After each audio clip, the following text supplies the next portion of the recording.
This is the Books Podcast presented by Tim Hague. I knew I wanted a blood-drained buoy in a glass vacuum receiver, and I knew I wanted a fight at the top of the monument. Hook is credited with designing the dome of St. Paul's. I ask you, gentlemen of the jury, is this the kind of book you'd like your wives and servants to read? We have a first novel today, and rather an accomplished first novel. The Bloodless Boy by Robert J. Lloyd is a historical novel, well, or is it a thriller, or is it both? Rob, thank you for joining us on Book Podcast. Thank you very much, Tim. Thank you for inviting me. So, it's a historical thriller. So where are we and when are we? We are in a snowy January. In fact, it starts on New Year's Day of 1678. Well into Charles II's reign. Various events have been compressed into a very busy January in my book. Probably events from I'd say a year either side of that January have been put together to make my tale of a boy found drained of his blood. And of course, we're in London. We'll come to the characters and the setting in a minute. But let's start with this bloodless boy, because it actually is, I mean, it's one of these things where you've put it on the table and it's exactly what you mean. What is that about? Tell me about the bloodless boy. Well, it's the central mystery of the book, so I'm not going to explain it to your listeners. We don't. No spoilers. No spoilers. Things, but a boy is found on the bank of the Fleet River, and a justice of peace, Sir Edmund Berry Godfrey, enlists the help of Robert Hooke and his assistant Harry Hunt. The finding of this boy propels Hook and Harry, especially Harry, into a whole load of trouble. So they kind of try and guide Sir Edmund a little bit. He's very willing to believe that it's some kind of Catholic malfeasance and perhaps a portent. Which is not implausible in those days, of course. Sir Edmund's view, I suppose, represents the prevalent view at the time that Catholics were to be distrusted, and they got the blame for all sorts of things.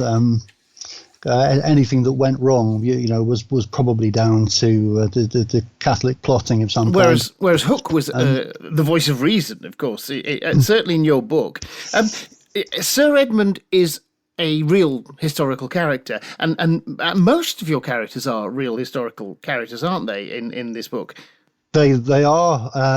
There's an interesting sort of moral ethics, I suppose, about that. Plenty of historical novels do use real characters and quite regularly intersperse them with completely fictional characters.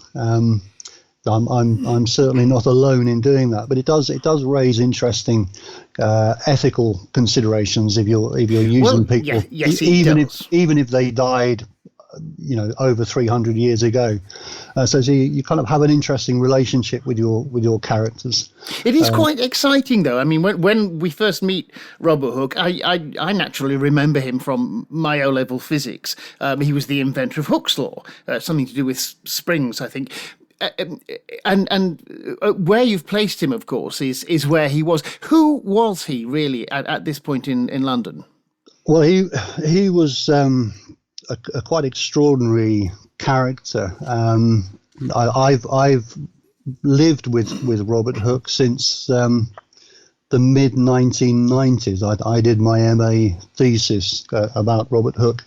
At this point, the Royal Society was really at a low ebb, and my thesis argument was that Robert Hooke kept the Royal Society going at the time. He was its curator of experiments. And as such, and he is at the time of this book, of course. Yes, and during the course of the book becomes its secretary for one reason or another.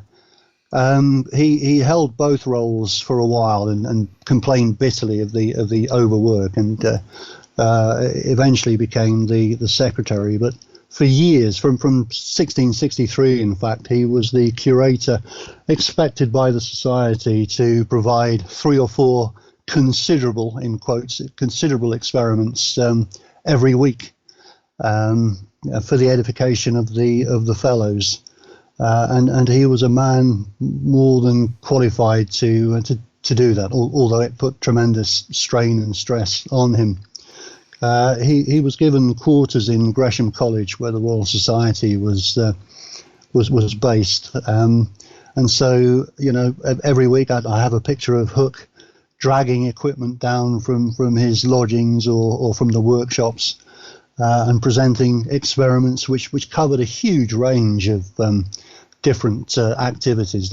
Nowadays, scientists are much more niche in their pursuits, but he covered everything from astronomy, microscopy, paleontology, meteorology. He was a quite extraordinary man, and somewhat eclipsed in later years by Isaac Newton, and they had lots of kind of clashes.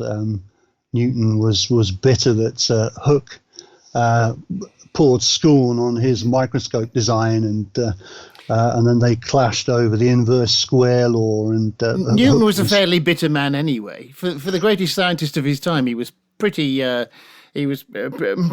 small-minded in his quarrels.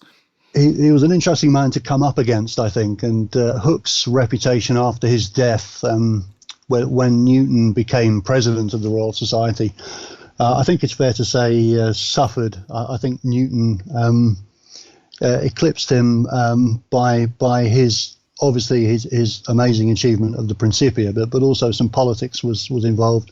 Famously, a portrait of Robert Hooke is supposed to have existed, and possibly apocryphal, but Newton is supposed to have had the portrait destroyed. How true that is, I don't know. Newton's not in your book, so we'll put him to one side. You were talking about Hooke's equipment, and there's he has in this book he has a vacuum pump, which is an enormous instrument from which obviously he can extract all the air, and it's a vacuum. I associate that with Robert Boyle, Boyle's law, again, O-level physics. Did Hooke actually have one of these vacuum pump devices?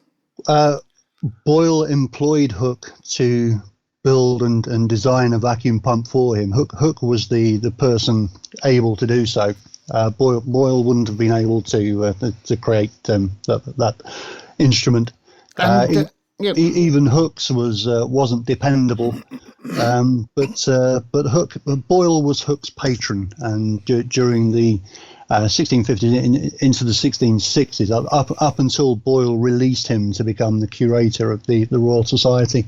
So Hooke it was who built it and designed it, and together they used it to experiment in respiration and different pressures of air and preservation and combustion. And how do you use this in the story?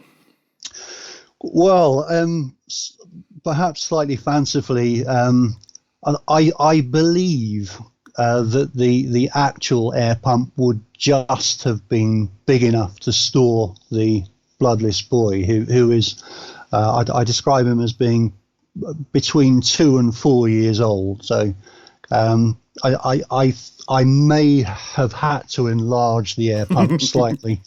I'll give you a bit of license. But is used to. So Sir Edmund, for reasons which aren't at all clear to Hooke and Harry at the start, asks whether they have the means to preserve the boy. And of course, Hooke does. It's the air pump down in the cellars of Gresham. And so they store the boy to preserve him. The reason for that is made known through the course of Hooke's and Harry's investigation. It was an enormously exciting time politically, wasn't it? With towering figures, we've talked about just one or two of them, but you've got Christopher Wren, you've got William Harvey, and all of these figures in sort of at least sort of on the edges of the stage. Was it fun to spend? I don't know how long it took you to write it, but was it fun to spend all that time in the 17th century? It's such a rich period. Like I say, I did my MA thesis in 1995. I did an MA called The History of Ideas, which was a good course in Newcastle. And then in 2000, I decided to write a novel. It's a long time ago. I'm not quite sure why I did. I think it was an intellectual exercise, but it sort of turned out being rather more than that. So I already had the research that I'd done for my MA. Hook's Diary is the book that really kind of sucked me into the 17th century. Various events are described in Hook's Diary, and I've been stuck in that period of time ever since. It is a marvelously rich backdrop. You've got these convulsions of the Civil War, which is just a few years earlier, and the Great Fire of London. How tricky is it to pitch the history? I mean, it turns out that I have a fair handle on the 17th century, slightly to my surprise. Not all of your readers will be completely up to speed. Was that something that you'd struggled with? It's very, the original version that I pitched to literary agents was 150,000 words long. It then came down to 100,000. And when Melville House took it on, they wanted me to put stuff back in, which was great. For the first time, I wasn't editing it for word count, that they wanted to a lot of stuff that I originally took out went back in, especially about Shaftesbury and Locke. Oh, let's do Shaftesbury and Locke. Obviously, we don't want to do spoilers on the plot, but we can talk about the characters. Shaftesbury is brilliant. The Earl of Shaftesbury, who's quite sinister in the book. And John Locke, again, it takes me, back to my early investigations into philosophy. John Locke is a legendary figure, and he's Shaftesbury's secretary. Yes, which he was at this time. And I think I haven't come across it, but I think there is a great thesis to be written about Locke's role during the exclusion crisis when he was Shaftesbury's secretary. I suspect a lot of letter burning went on.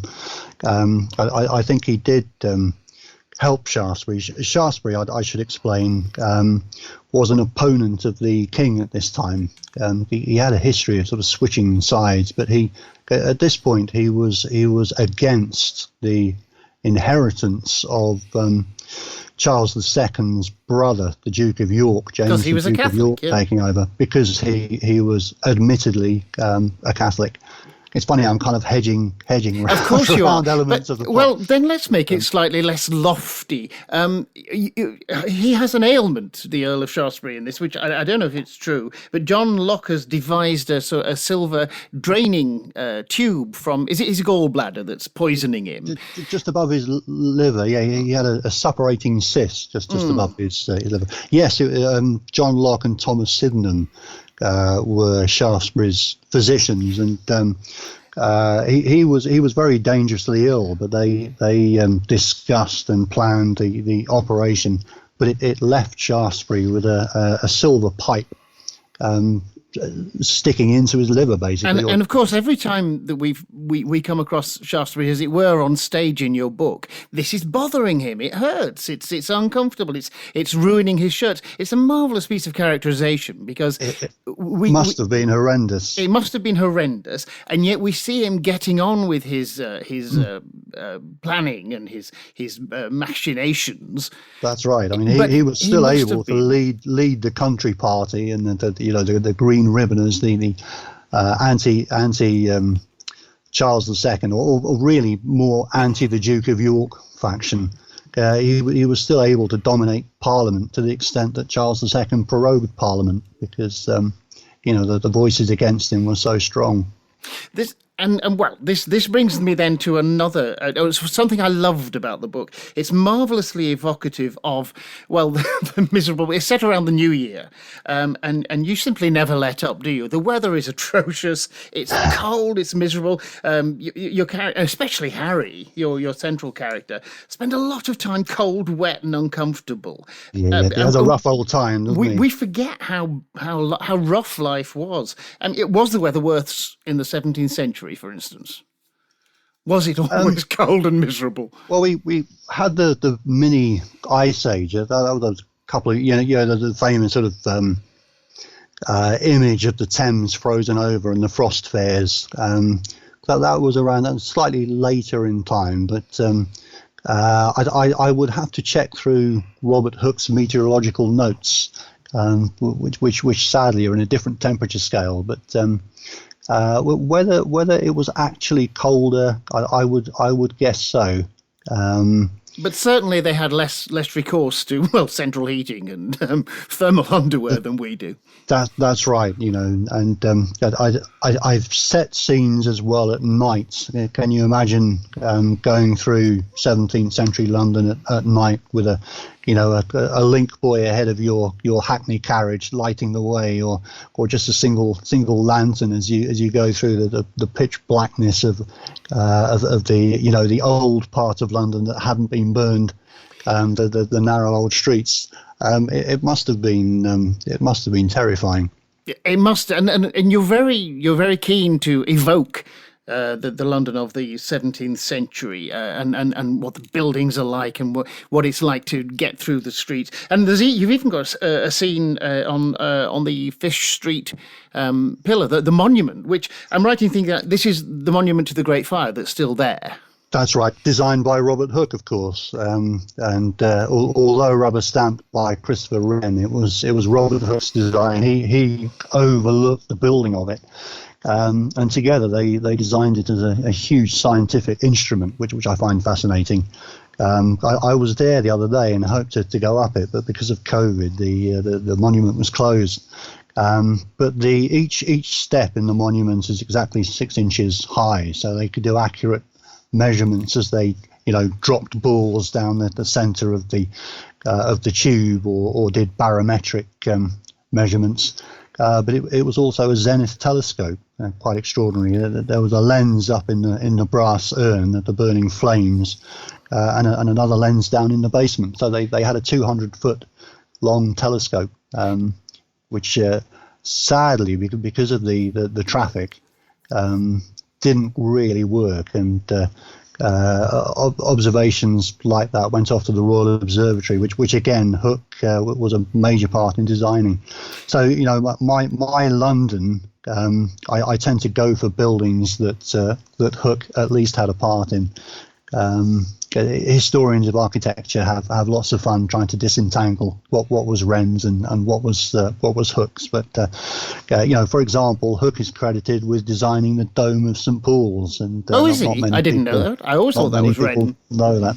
The mathematics of it, because it's quite an extraordinary structure. If you look at the cross section drawings of the dome, that conical structure on the inside, Hooke supposedly came up with that, and they helped one another. Wren worked directly for the king, but Hooke was working for the city, so they worked together and were close colleagues and friends for a very long time. Wren lived on after Hooke. Hooke died in 1703, so they had a 40-year working relationship. You use the monument, of course, as an incident in the book where, and I don't think it gives anything away. Harry is chased up it by a would-be assassin. If this is based on a real event, though, is it? It was. The Hooke's diary has various events that I was intrigued by, and because of the very sketchy nature of the way that he records things, you can build them into episodes. So he witnessed a pickpocket fall from the balcony. Back then, it didn't have a high railing around it, and certainly wasn't enclosed like it is now. So he witnessed the fall of a pickpocket and records that in his diary. And I changed that to an attempted murder. Yeah, Harry kind of explains it away as being a pickpocket, doesn't he? And then the crowd mishear him, and it turns into papist. So yeah, events like that. I mean, that was one of the very early scenes. I knew I wanted a blood drained buoy in a glass vacuum receiver, and I knew I wanted a fight at the top of the monument. they were the first things to go in. We should go back and reiterate, this is a thriller. There are murders, there's a suicide, there's a plot to kill the king. Oh, there's a cipher. I love ciphers. I'm an idiot when it comes to I'm downright thick, but I love them in novels. So you've got a cipher that casts back to the Civil War. It all sort of is sort of seeping back into the present. Yeah, so there's a lot going on. I hope I never lost sight that it's a thriller. We have to have a word about Harry, about Henry Hunt, who is really your central character. Hook is almost like he's like a best friend central character, but Hunt, he's a real person as well. It's not the Henry Hunt who was the radical MP in the 18th century. It's a different, and he was a real person too. He was sometime he was assistant to Hook. And again, well, he is an intriguing character in his own right. We know so much about Hook. There's very little known about the real Harry Hunt. Odd little facts such as he designed and built a telescope for Sir Jonas Moore. There are some drawings of his. He was an artist, as so many of these people were. Hook was, Wren was. And his drawings, a few of them survive, a monstrous puppy, and there's a fantastic painting of an 8.5 feet tall Swiss hussar. But he also illustrated a compendium of fish. There's various of his fish drawings and paintings that survive. But all we know from Hook's diary is that he came out of the country and became Hook's apprentice. He then, his career with the Royal Society, he was an operator, which he is at the time of the book, and he became the keeper of the repository or the collection of the Royal Society, all their knick-knacketry, and he was then a keeper of the library. But he stayed as Hook's friend up until Hook's death in 1703, and was one of the people to sort his body out and sort his belongings out. Hook, intriguingly, when he died, his surveying activities made him a very rich man. He left about £1 million worth of coins and silver and gold in a big chest that he had in his room. But Harry also bailed the Royal Society out. He loaned them money at different times. And my second book attempts an explanation as to where all this money came from. There's nothing I've been able to find that explains it in real life. So I've just had to go and invent it. You've anticipated my final question, haven't you? Is there going to be a sequel? Are there more Harry Hunt, Robert Hooke mysteries? Well, there are. Melville House have signed me up for the first two books. So they've seen the self-published versions of both books. If there's time, I'd really like to go on to the role that Christopher Fowler played, actually, in all this. But tell us about Chris Fowler. Yes, he's a friend of this site. We've talked to him several times. Yes, I've just finished reading his book of forgotten authors, which is a joy. But he came across the two self-published books that I put out.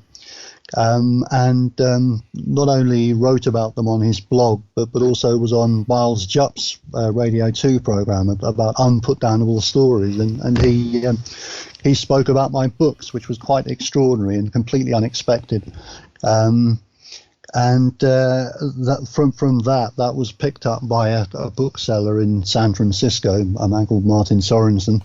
who gave it to Dennis Johnson, who heads Melville House, and so I got an email from someone called Dennis Johnson and something called Melville House saying they wanted to publish the first 2 books, which has considerably changed 2021 for me. And as we go into 2022, the second book will be out next November. So that's all been revised and rewritten.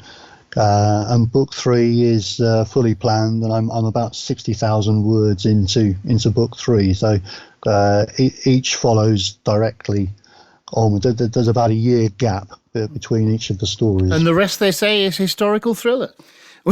I will read them, Rob. I will read them with enormous pleasure. Thank you very much for talking to us. Thank you, Tim, and I'm really pleased you enjoyed the book. It's it's quite strange. It's out there now. It's got a fend for itself, and it's been such an intense year. It's the kind of caravan's rolled on a little bit, and I can concentrate on writing book 3. Well, which, let's give it its chance. The book is The Bloodless Boy by Robert J. Lloyd. It's published by, as you say, by Melville House Press at $18.99, and it's available now. You can get it anywhere you like. Thank you, Rob. Thank you, Tim. Thank you. Really enjoyed the conversation. That was Books Podcast, presented by Tim Haig. Books Podcast is a Green Shoot production. You can find out more at www.green-shoot.com, and Tim can be contacted on tim@green-shoot.com.